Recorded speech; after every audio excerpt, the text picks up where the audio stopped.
Easy ചട്ടിപ്പത്തിരിക്ക് വേണ്ടിയിട്ട് ഞാൻ 1 cup മൈദ, 1/2 cup റാഗിപ്പൊടി എടുത്തിട്ടുണ്ട്.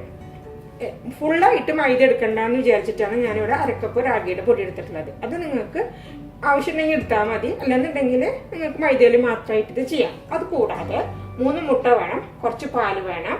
പാലിന്റെ അളവ് നമ്മൾ ഇത്രയും പാല്, അതായത് ഒരു 1/2 കപ്പ് പാൽ എന്തായാലും നമ്മൾ ഇതിലേക്ക് ചേർത്തണം. ബാക്കി നമുക്ക് അതിന് ശേഷം നമുക്ക് ആ കൺസിസ്റ്റൻസി, ബാറ്ററിന്റെ കൺസിസ്റ്റൻസി ശരിയാക്കാൻ വേണ്ടിയിട്ട് വെള്ളം വേണമെങ്കിൽ ചേർത്ത് കൊടുക്കാവുന്നതാണ്. അല്ല നിങ്ങൾക്ക് പാല് വേണമെങ്കിൽ പാലായിട്ടും ചേർത്ത് കൊടുക്കാം. അതുകൂടാതെ നമുക്ക് ബാറ്ററിലേക്ക് ആവശ്യമായിട്ടുള്ള ഉപ്പ്, ചാട്ട് മസാല ഓപ്ഷണലാണ്. അതില്ലാന്നുണ്ടെങ്കിൽ നിങ്ങൾ ഒരു ഇത്തിരി മുളക് പൊടി ഈ ബാറ്ററിൽ ചേർത്ത് കൊടുത്താൽ ആ ബാറ്ററിന്റെ അതിന് ഇത്തിരി എരി കിട്ടാൻ വേണ്ടിയിട്ടാണ് നമ്മൾ ഇത് ചേർത്ത് കൊടുക്കുന്നത്. അതുകൂടാതെ നമ്മൾ അതിന്റെ ഫില്ലിംഗ് ആയിട്ട് ഉപയോഗിക്കുന്നത് ചിക്കൻ മസാലയാണ്. ഈ ചിക്കൻ മസാല ഞാൻ കഴിഞ്ഞ ദിവസം ഇറച്ചി പത്തിരിയുടെ റെസിപ്പി ഇട്ടിരുന്നു. അതേ ചിക്കൻ മസാല തന്നെയാണ് ഇത്. ഞാൻ അതന്ന് ബാക്കി വന്ന് ഫ്രിഡ്ജിലെടുത്ത് സൂക്ഷിച്ചിരുന്നത്, നിങ്ങളത് കാണിച്ചു തന്നതാണ്. അപ്പോൾ അതെങ്ങനെ ഉണ്ടാക്കുന്നതെന്നുള്ളത് ഞാൻ ഡിസ്ക്രിപ്ഷനിൽ ലിങ്ക് ഇടാം. അപ്പോൾ നിങ്ങൾ അത് നോക്കിക്കഴിഞ്ഞ് കഴിഞ്ഞാൽ നിങ്ങൾക്ക് ആ ചിക്കൻ മസാല എങ്ങനെ ഉണ്ടാക്കുന്നതെന്നുള്ളത് നിങ്ങൾക്ക് മനസ്സിലാവും. അല്ലാന്നുണ്ടെങ്കിൽ ഡ്രൈ ആയിട്ട് ഇതുപോലെ മസാല തയ്യാറാക്കി എടുത്താലും മതി നിങ്ങൾക്ക്. അടുത്തതായിട്ട് നമുക്ക് ബാറ്റർ ഉണ്ടാക്കിയിട്ട് അതിന് വേണ്ടിയിട്ട് ഞാൻ ഇവിടെ 3 മുട്ട ഞാൻ ആദ്യം പൊട്ടിച്ചൊഴിച്ചു. അത് നന്നായിട്ട് നമ്മളൊന്ന് ആദ്യം ബീറ്റ് ചെയ്തിട്ട് എടുക്കാം.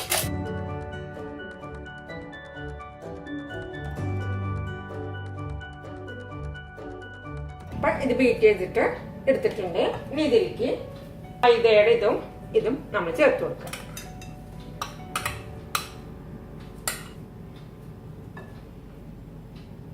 അടുത്തതായിട്ട് നമ്മൾ ചേർത്ത് കൊടുക്കേണ്ടത് പാലാണ്. കുറച്ച് പാൽ ആദ്യം ചേർത്ത് കൊടുക്കുക. എന്നിട്ട് നമ്മൾ അതിന്റെ കൺസിസ്റ്റൻസി നോക്കിയിട്ട് നമ്മൾ പിന്നെ ചേർത്ത് കൊടുത്താൽ മതി. അപ്പൊ ഞാൻ എടുത്ത ആ പാല് കൂടെ ഞാൻ ഇതിലേക്ക് ആഡ് ചെയ്ത് കൊടുത്തു തരുന്നു. അപ്പൊ ഞാൻ ഇതൊന്ന് മിക്സ് ആക്കിയിട്ട് എടുക്കട്ടെ, അത് നിങ്ങളെ കാണിച്ചു തരാം.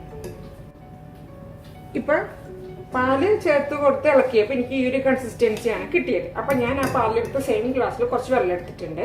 അത് കുറച്ച് ഞാൻ ആദ്യം ആഡ് ചെയ്ത് കൊടുത്തു. ആ ബാറ്ററിന്റെ കൺസിസ്റ്റൻസി ഞാൻ നിങ്ങൾക്ക് കാണിച്ചു തരാം, അപ്പൊ നിങ്ങൾക്ക് മനസ്സിലാവും. റാഗിപ്പൊടി ചേർക്കണമെന്ന് ഒരു നിർബന്ധവും ഇല്ല കേട്ടോ. ഞാൻ ഫുള്ള് മൈദ ആവണ്ട, കുറച്ച് ഫൈബറുള്ള എന്തെങ്കിലും ഉണ്ടായിക്കോട്ടെ എന്ന് വിചാരിച്ചിട്ടാണ് ഞാൻ എനിക്ക് റാഗിപ്പൊടി ചേർത്ത് കൊടുത്തത്. നിങ്ങൾക്ക് വേണമെന്നുണ്ടെങ്കിൽ ഇതിനെക്കാട്ടും കുറവളവാണ് എടുക്കുന്നതെന്നുണ്ടെങ്കിൽ മിക്സിയിൽ ഇട്ടിട്ട് ഇതെല്ലാം കൂടി ഒന്ന് അടിച്ചെടുത്താൽ മതി. ഇനി ഇതിലേക്ക് ഞാൻ ഉപ്പ് ചേർത്ത് കൊടുക്കുകയാണ്. പിന്നെ നമ്മുടെ ചാട്ട് മസാല ചേർത്ത് കൊടുത്തു. അപ്പൊ നമ്മുടെ ബാറ്ററിന്റെ കൺസിസ്റ്റൻസി ഏതാണ് ശരിയായിട്ടുണ്ട്. വെള്ളമല്ല, എന്നാൽ അത്ര തിക്കോ അല്ലാത്തൊരു ബാറ്ററിൽ വേണം നമ്മൾ എടുക്കാൻ. ഇനി നമുക്കിത് എങ്ങനെയാണ് ചട്ടിപ്പത്തിരി ആക്കുക എന്നുള്ളതാണ് അടുത്തത്. ഇത് ഇങ്ങനെ നമ്മൾ മിക്സ് ചെയ്ത് കഴിഞ്ഞാൽ ഒരു 10 മിനിറ്റ് ഒന്ന് വെയിറ്റ് ചെയ്യാം. അപ്പോൾ നമ്മൾ ചട്ടിപ്പത്തിരി ഉണ്ടാക്കാൻ വേണ്ടിയിട്ട് ഒരു പാൻ ആദ്യം വെച്ച് കൊടുത്തിട്ടുണ്ട്. അതൊന്ന് ചൂടായിട്ട് വരണം, ചൂടാവട്ടെ. അപ്പോൾ പാൻ ഏതാണ്ട് ചൂടായി. അതിലേക്ക് നമ്മൾ നേരത്തെ നമ്മൾ തയ്യാറാക്കി വെച്ചിട്ടുള്ള ബാറ്റർ ഉണ്ടാകും, അതാദ്യം ഒന്ന് ഒരു തവി എടുത്തിട്ട് ഒഴിച്ചു കൊടുക്കുക. എന്നിട്ട് ഇതൊന്ന് എല്ലാവർക്കും ഒന്ന് സ്പ്രെഡ് ആക്കുക. ഇനി അതിൻ്റെ മേലെ കുറച്ച് നമ്മൾ എടുത്തിട്ടുള്ള ചിക്കൻ്റെ മിക്സ് ഒന്ന് ജസ്റ്റ് ഒന്ന് സ്പ്രെഡ് ചെയ്യുക.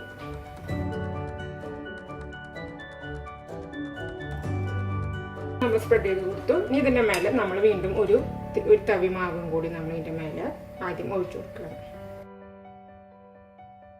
ഇനി നമ്മൾ വേറൊരു സ്പൂൺ വെച്ചിട്ട് നമ്മൾ ഒഴിച്ചു കൊടുത്ത മാവിനെ എല്ലായിടത്തേക്കും ഒന്ന് സ്പ്രെഡ് ആക്കുക.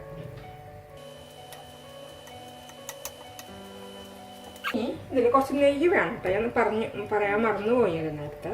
ജസ്റ്റ് ഒരു ഇത്തിരി ഒന്ന് ഇതിലൊന്ന് നമ്മളിതൊന്ന് അടച്ചു വെച്ചിട്ടൊന്ന് വേവിക്കണം. ഇതൊന്ന് അടച്ചു വെച്ചിട്ട് ഒന്ന് വെന്ത് വരട്ടെ. അപ്പോൾ നമുക്കൊന്ന് തുറന്നു നോക്കാം. അത് ഏകദേശം ഒന്ന് വെന്ത് സെറ്റായിട്ട്. ഇനി നമ്മൾ ഇതിനൊന്ന് തിരിച്ചിട്ട് കൊടുക്കണം.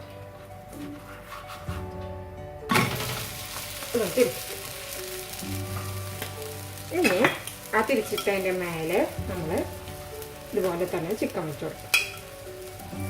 ഈ മാവ് വീണ്ടും അതിൻ്റെ മേലെ ഇതുപോലെ തന്നെ നമ്മൾ നേരത്തെ ഒഴിച്ചു കൊടുത്തി.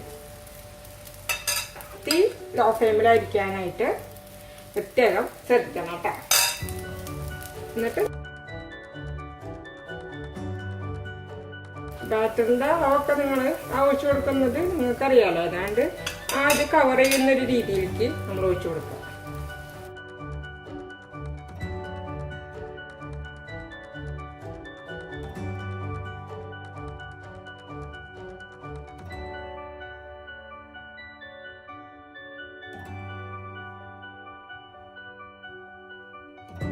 അതുപോലെ നമ്മൾ ബാറ്ററും ചിക്കനും കഴിയുന്ന വരെ മാറിയിട്ട് ഒഴിച്ചു കൊടുക്കുക. അത് കഴിയുമ്പോൾ അത് മൂടി വെച്ചൊന്ന് വേവിക്കുക, മറിച്ചിട്ട് ഇങ്ങനെ നമ്മൾ എല്ലാതും ചെയ്തെടുക്കുക.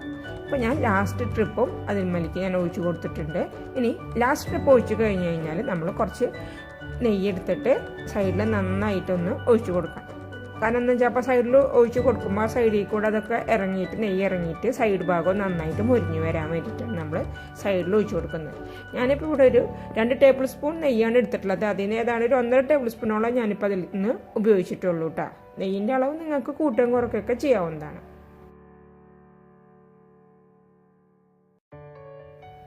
ലാസ്റ്റ് പോർഷനും ഞാൻ മറിച്ചിട്ടു. അതും ഏതാണ്ട് മുരിഞ്ഞ് സെറ്റായി വന്നിട്ടുണ്ട്.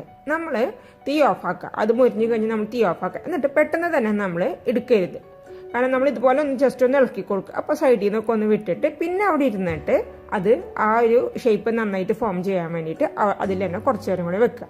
മൂടി വെക്കരുത്. മൂടി വെച്ച് കഴിഞ്ഞ് കഴിഞ്ഞാൽ ആ ആവി വരുന്ന ആ വെള്ളം ഉണ്ടല്ലോ അത് അതിലേക്ക് വീണിട്ട് നമ്മുടെ ചട്ടിപ്പത്തിരിക്ക് അടയി പോകും. അപ്പോൾ കുറച്ച് നേരം അത് തുറന്നിരുന്നുകൊണ്ട് തന്നെ ആ ചട്ടിയുടെ ചൂടിലിരുന്നിട്ടും കൂടി ഒന്നും കൂടി അത് മുരിഞ്ഞ് പാകമായിട്ട് വരും. അപ്പം നമ്മുടെ ഈസി ചട്ടിപ്പത്തിരി റെഡി ആയിട്ടുണ്ട്.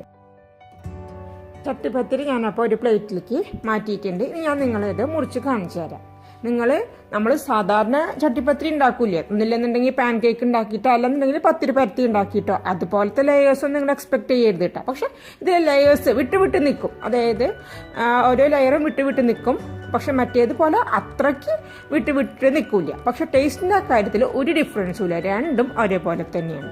ഇത് കുറച്ചും കൂടി ഹെൽത്തിയാണ്, കുറച്ചും കൂടി ഉണ്ടാക്കാനായിട്ട് എളുപ്പമാണ്. അതുകൊണ്ടാണ് ഈ ഒരു മെത്തേഡ് ഞാൻ നിങ്ങളായിട്ട് ഷെയർ ചെയ്യുന്നത്. പിന്നെ എൻ്റെ വീഡിയോസ് പരമാവധി ഞാൻ ഇത്തിരി ഹെൽത്തി ആയിട്ടുള്ള രീതിയിലേക്കാണ് ഞാൻ ചെയ്യാനായിട്ട് ശ്രമിക്കാറുള്ളത്. അപ്പോൾ അതുകൊണ്ട് നിങ്ങൾക്ക് എൻ്റെ വീഡിയോസ് ഇഷ്ടമായി കാണുമെന്ന് ഞാൻ വിശ്വസിക്കുന്നു. അപ്പോൾ ഇതുപോലത്തെ കൂടുതൽ വീഡിയോസ് നിങ്ങൾക്ക് ലഭിക്കണമെന്നുണ്ടെങ്കിൽ നിങ്ങൾ ചാനൽ സബ്സ്ക്രൈബ് ചെയ്യണം. അതിൻ്റെ അടുത്തുള്ള ഒരു ബെൽ ബട്ടൺ ഉണ്ടല്ലോ അതും കൂടി നിങ്ങളൊന്ന് പ്രസ് ചെയ്തിട്ട് വെക്കണം.